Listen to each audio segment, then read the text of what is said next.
Ladies and gentlemen, welcome to another episode of My Unfair Advantage. In this episode, we're going to talk about branding power. This is very misunderstood, and branding is really something that you need to understand if you're going to grow your business to, the point where it's sellable in the future. If you're going to grow your business to the point where you're basically a household name, for the lack of a better expression. Branding power for your products and your business. This is what we're going to talk about. So, why is it important? Why is it important to brand properly? Well, did you know that Fortune 500 companies invest millions and millions of dollars into the branding of their products? This is a fact. There are companies out there that are branding companies, and they consist of huge focus groups of people and the ability to create surveys and focus groups, test markets, just to find out the appeal of certain names and certain colors and how people will respond to specific branding. And these companies make a lot of money by creating brands for other companies that want to release products into a marketplace. Proper branding creates an anchor in the customer's mind, which can be triggered by recurring events. When you really build a brand, every time that somebody has that recurring need in their life, your product is what's going to pop into their mind. And that is what branding is. Branding is that when you're driving down a road and you just see the golden arches, you know what's there. Sometimes just seeing the golden arches might make you hungry. It might actually remind you of the taste of the chicken McNuggets that you can get at McDonald's.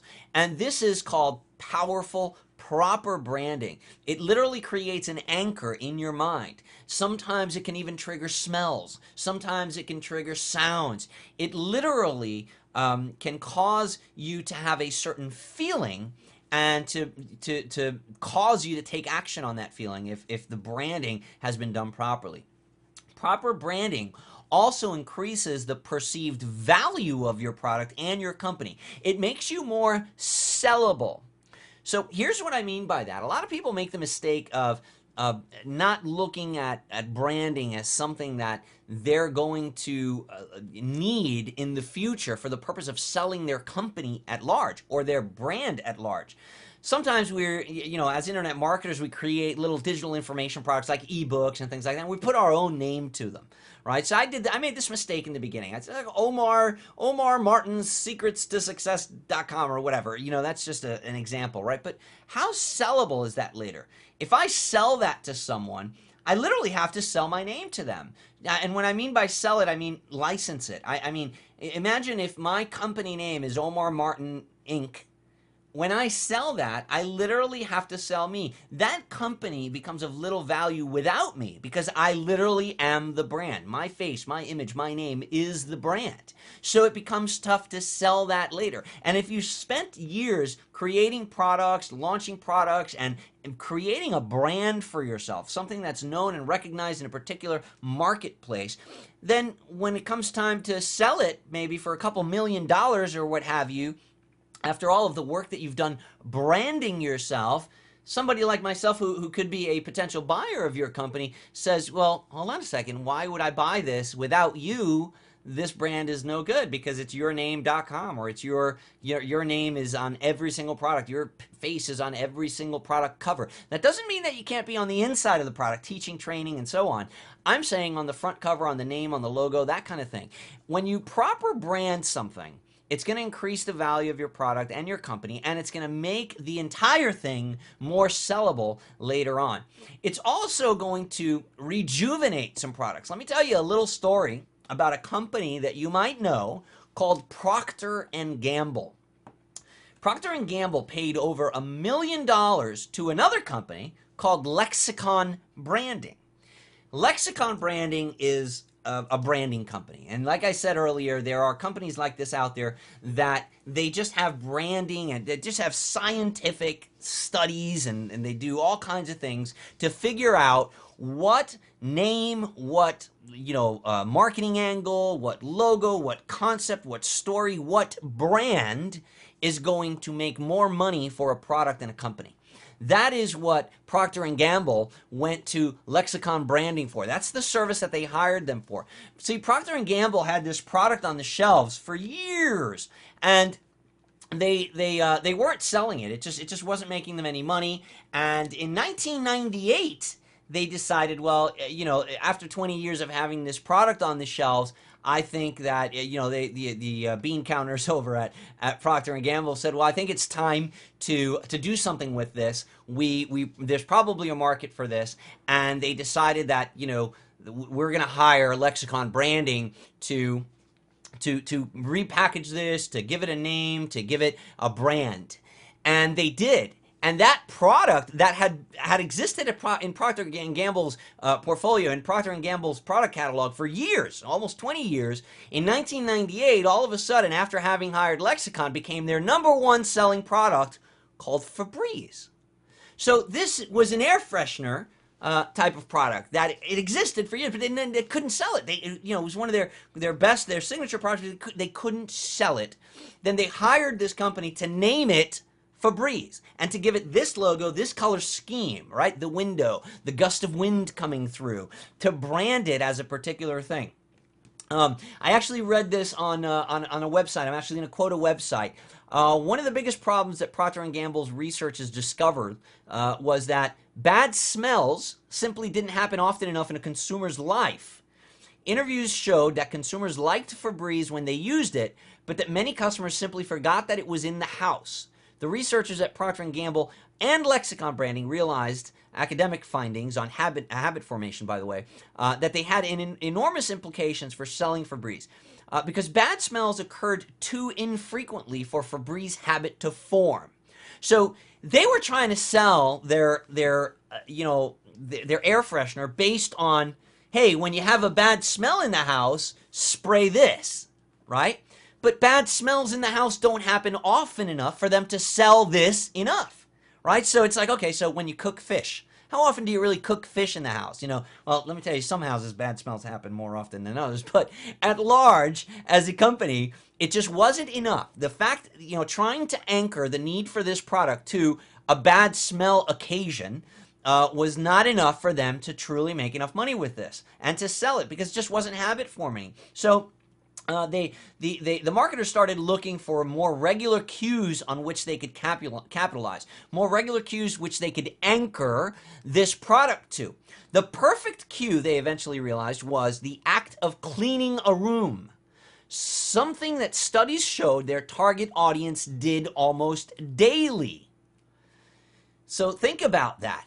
Procter & Gamble, with Lexicon's help, they started producing commercials showing women spraying Febreze on a perfectly made bed, right? An act that you do every day. Spritzing it on freshly laundered clothing, an act that you do much more often than you have, bad smells, right? The product's imagery was revamped to incorporate open windows and gusts of fresh wind, an airing that is part of the physical and emotional cleaning ritual. In a sense, the product originally intended for use on piles of smelly, dirty clothes was eclipsed by its exact opposite, a product used when women confronted a clean and tidy living room. And the more women sprayed, the more automatic the behavior became. So do you understand how this repositioning that took place in 1998 created a boom in this company? Febreze is their #1 brand now. It's their #1 product. They have others, which by the way, Lexicon has helped them build like Swiffer, things like that. But Febreze went from, totally dead, not making them any money, sitting on the shelves, to a brand new, literally, no pun intended, a breath of fresh air for the company, just because of the branding, the positioning, and the message, the story, in essence, that it told through their commercials and through everything that had to do with the product, okay? So here are some other brands, right, that actually that particular company, Lexicon Branding, took part in. BlackBerry. Think about that, BlackBerry. Why the hell would you name a phone, a technical device, BlackBerry? Well, focus groups they actually proved in the studies that that particular name responded better. People were just more prone to, they were happier holding the device if it was called a BlackBerry.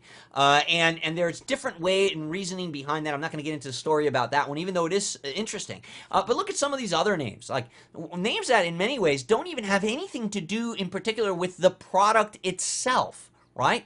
Dasani. How the heck does Dasani have anything to do with water?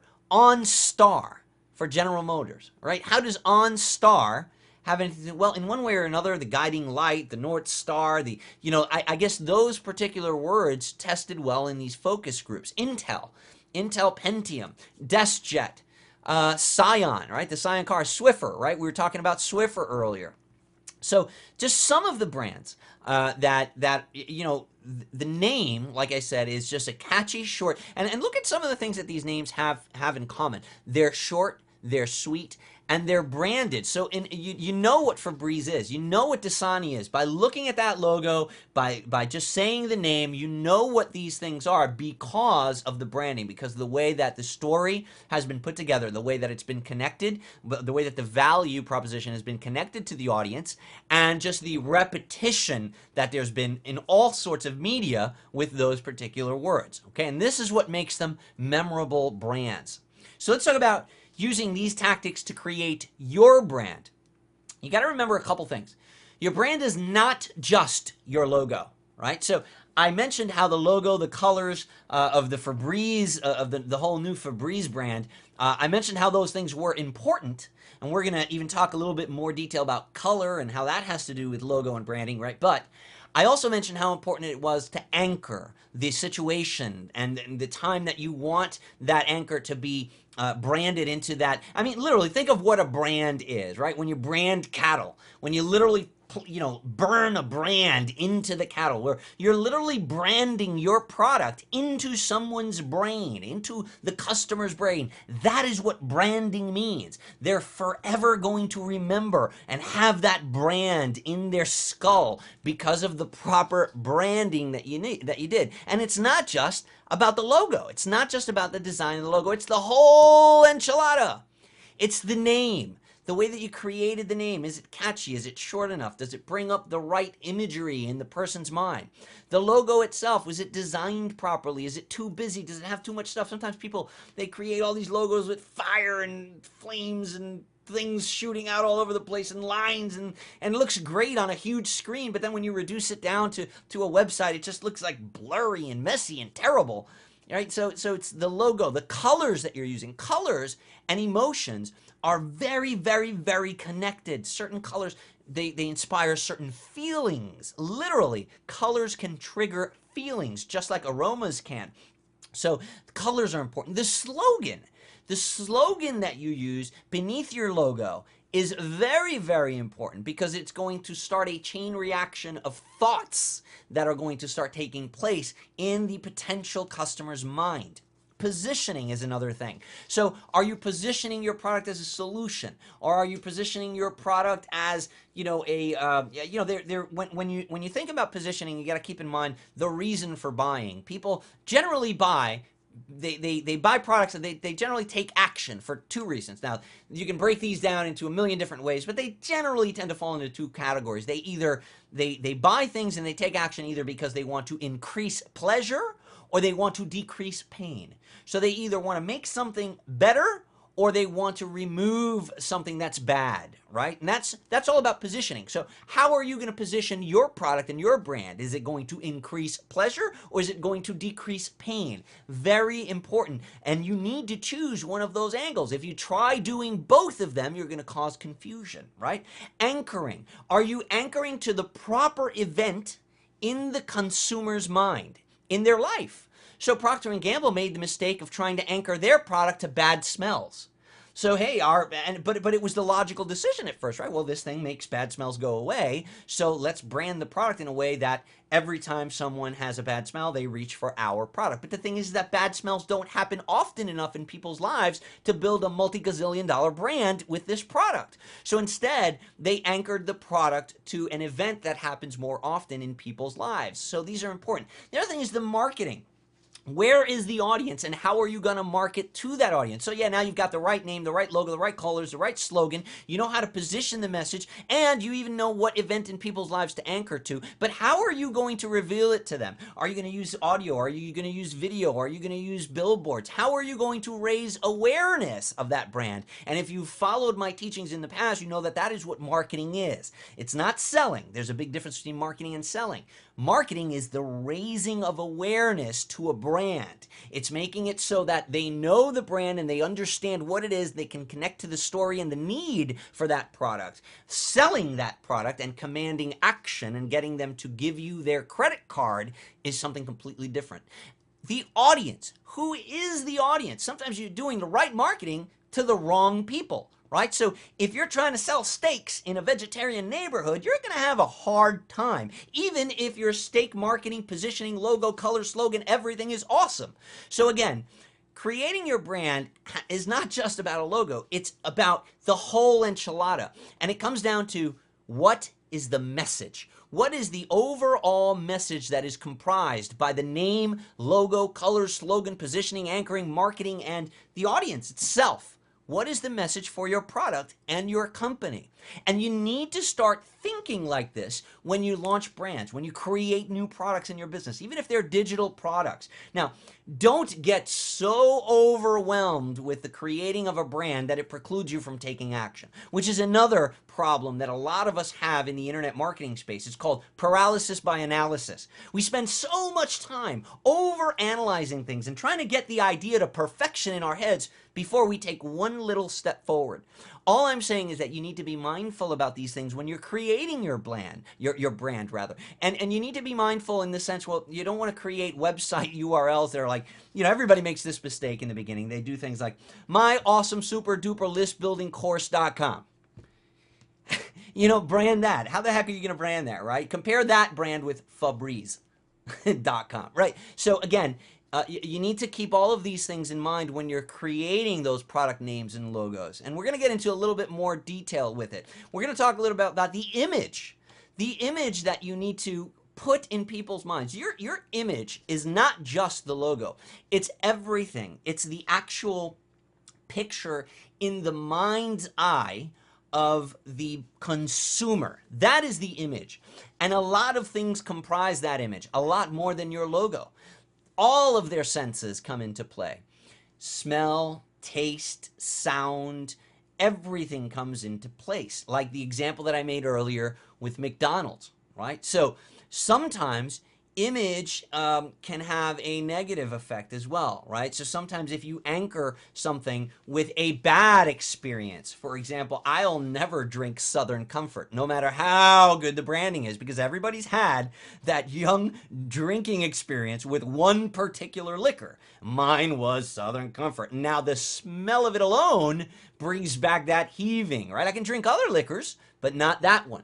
This is a good experience, a good example of negative branding, right? So that logo, I'm oh my goodness, I'm feeling it right now even. It's just that powerful. So your name and your image should trigger certain emotions in the viewer, and this can be accomplished a number of ways, including colors and association. Association is what I'm talking about right now, where I associate that Southern Comfort brand with a bad experience in my past, and therefore that's called negative branding. So in your particular case, for all of your products, your goal as a product creator, as the marketer, as the vendor, is to associate your brand with good experiences, with positive things. And that, together with the imagery, with the logo, the colors, the slogan, the positioning, the marketing, the message, all of that stuff, that's going to compose the image that's going to trigger the proper emotion. Let's talk about colors. Here's a color emotion guide, right? And this is how intense this is. Did you know that certain colors in certain logos, they literally create and they activate certain neurocenters of your brain? This is a fact. This is neurology. This is reality. This is not like, like some kind of theory. This is a fact. Yellows and golds, they symbolize optimism, clarity, and warmth. So look at some of these logos that portray optimism, clarity. Nikon, UPS. Look at Subway. Look at Best Buy, AOL. And how about that one? McDonald's. I mean, look at all these different brands that signify optimism. How about orange? Orange signifies in our brains, it triggers friendliness, cheerful, confident. Nickelodeon, Hooters, of course, alongside Nickelodeon. Imagine that.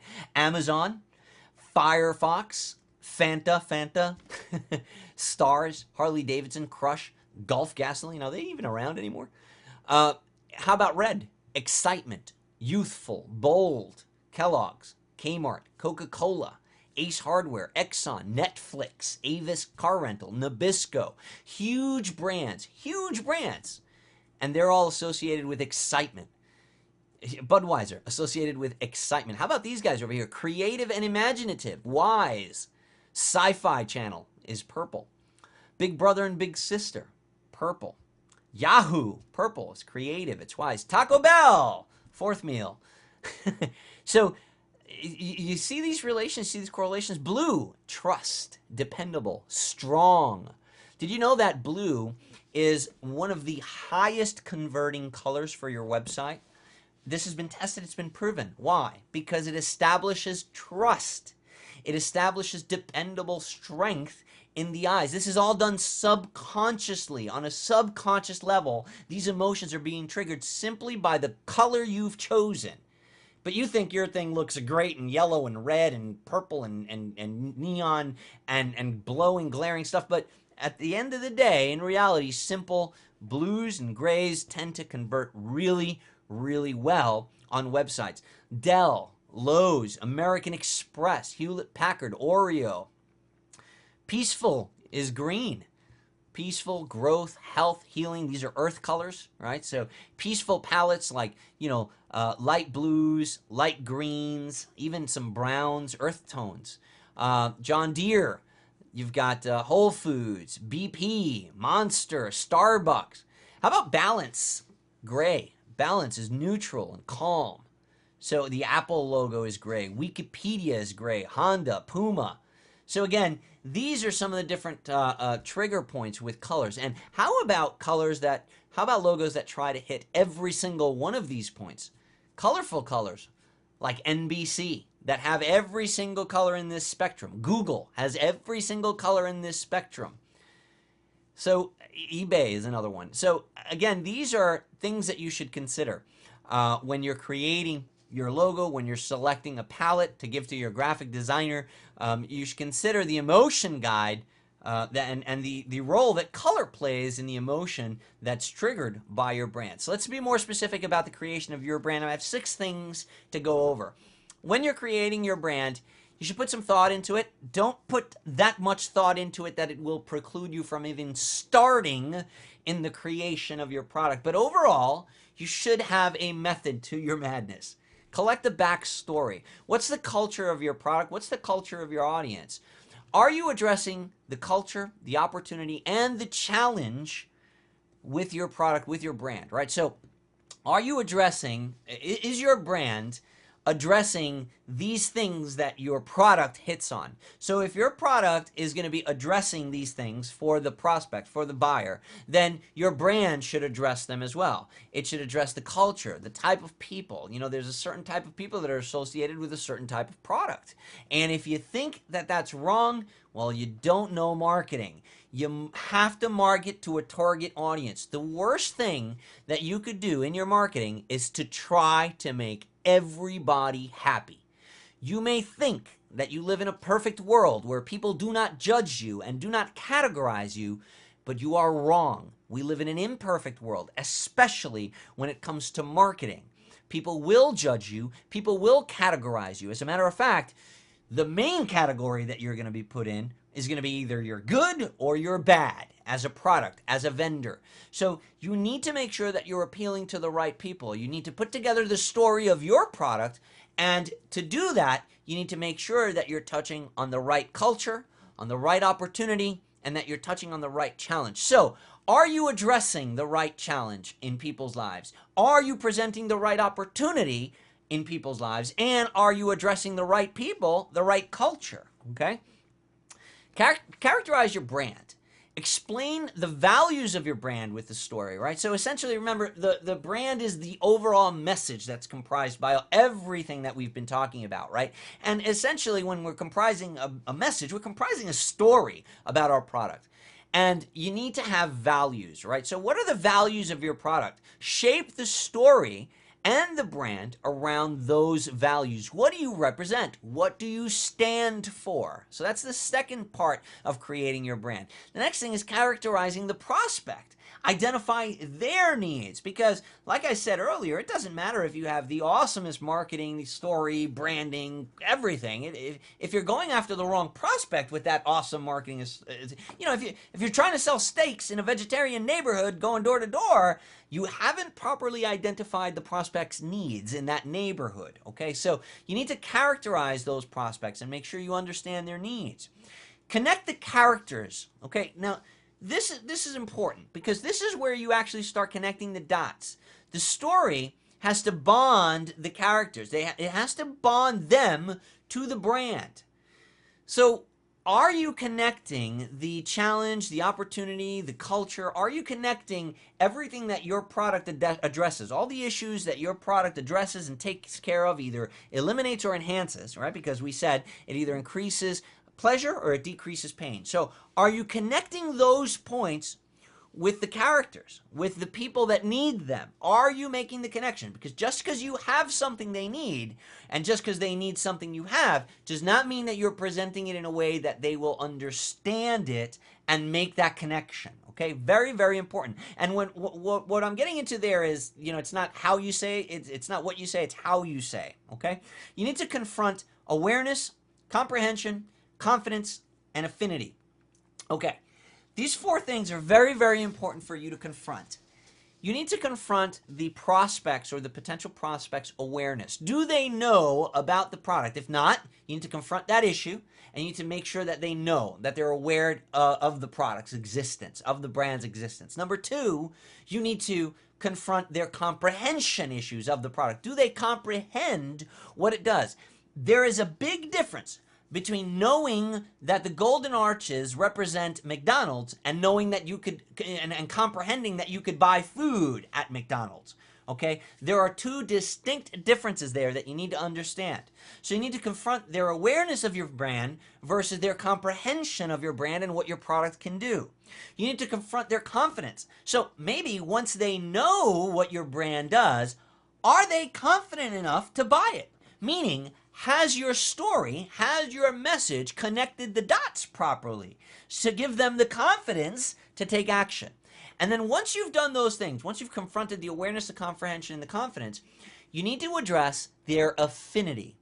What is their affinity to your product? How likely are they to literally make a connection with their product, with that product, enough so to anchor it in their mind?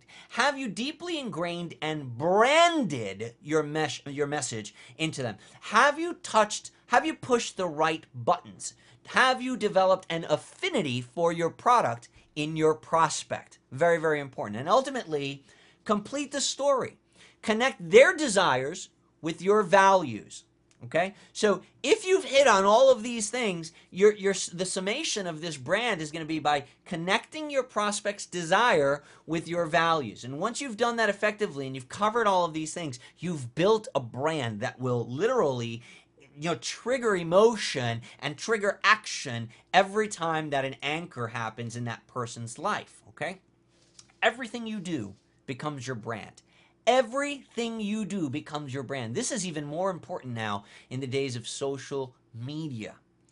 Avoid your personal name on a product title whenever possible, especially when it comes to internet marketing. So, something like your name presents and then the name of a product. Yeah, okay.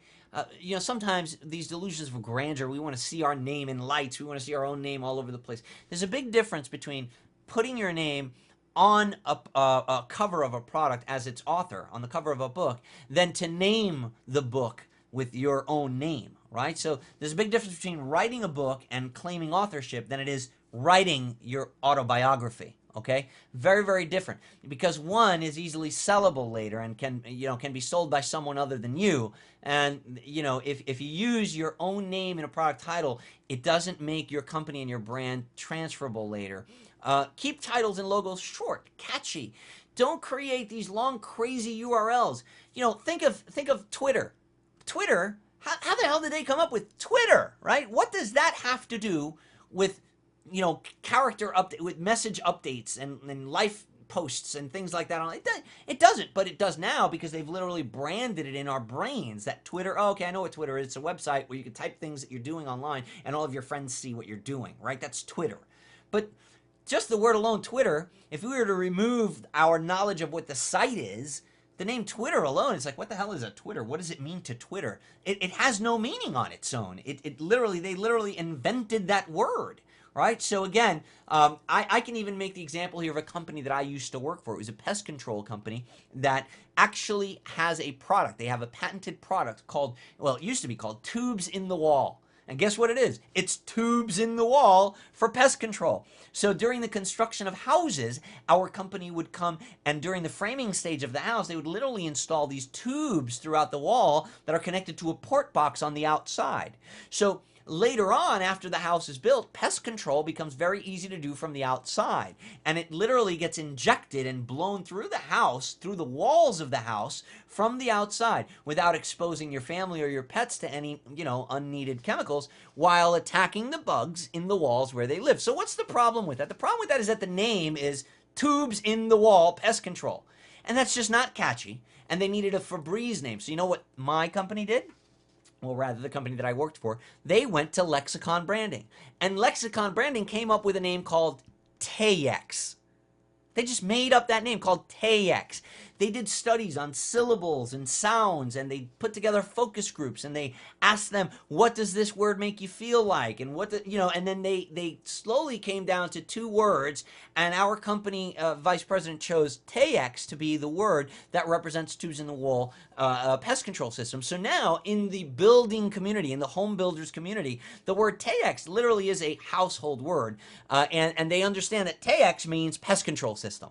But when the word literally Tayex has no meaning by definition, they literally created the word. So I'm not saying that you have to create an alphabet and have focus groups on syllables and sounds and punctuation and all that kind of stuff. But what I am saying is that you should keep titles and logos short, sweet, and phonetically appealing. Okay, so Twitter, it's easy to say. Tayex, it's easy to say. There isn't a gazillion syllables. It's not Omar Martin, super cool, awesome, listbuildingproduct.com, right? Totally, totally different, not as memorable. Use the name, the brand, the logo. Use your brand repetitively in the right place at the right times, right? Using the brand repetitively at the wrong place can be troublesome. It will create a negative anchor for your brand. You'll become that guy, that annoying person that's always pushing things on top of people at the wrong time. It's kind of like that person that shows up to your barbecue and suddenly tries selling Amway products.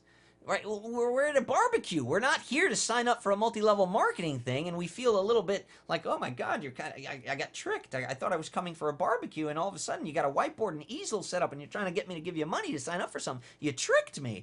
So you might have a good brand and a good product, but this isn't the right place or the right time to try to push it upon me.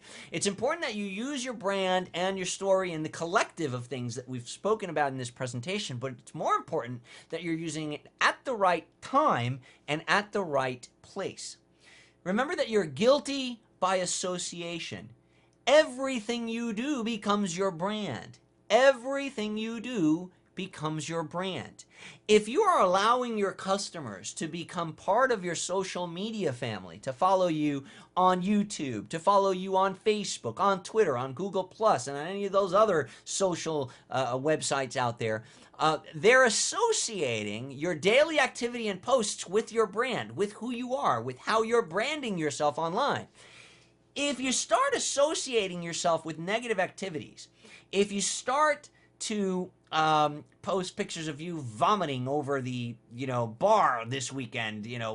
If you start associating yourself with things that are counterproductive to the elevation of your brand, then people will associate your brand with those negative anchors as well. This is why, as internet marketers, we have to be very cautious of the photos and things that are released out there, especially if we're doing business under our own names and we're running an honest and ethical business and we're being upfront and we're letting people know who we are. Hey, I am the creator of this product. I am the author of this product. Well, guess what? You're guilty by association now, because anything and everything that you do online will now be associated with that product, whether you like it or not. You do not live in that dream reality where it's okay to wear a bone through your nose and have purple hair and think that you're going to appeal to everyone. People will judge you by the things you do, by the way that you look, by the way that you dress, by the way that you smell, and definitely by the way that you act. And they will cast the same judgment that they cast on you, on your products, and anything that you create. Throughout history, this has been known to happen to families, right? How many families in history has the name been tainted because of something that a grandfather or a father did or something like that, right? It's been passed down, that tainting thing, because this is reality. And as much as we'd like to believe that we don't live in this world, this is the world that you're trying to sell products in. You're guilty by association. Everything you do becomes your brand. Your brand is the summation of all of its online parts. Everything you do becomes your brand, even the silly, stupid, and negative stuff. So as you're establishing yourself online, as you're creating your product, as you're thinking of that first logo, that first domain name, that first, whatever, as you're composing the brand of your company, what you want to represent, as you're constructing your message, consider all of the things that you do online. Consider all of the things that make up that message, everything we've spoken about in this presentation, and it'll help you to construe the message, the brand that you want to market, that will anchor itself in people's minds and that will recur to their conscious mind from their subconscious mind every time a particular instance happens in their lives, just like when a woman makes a bed in the morning and remembers, oh, I got to pull out the Febreze and spray it on my freshly made bed. Thank you for watching this video, and I look forward to seeing you in the next video. Take care.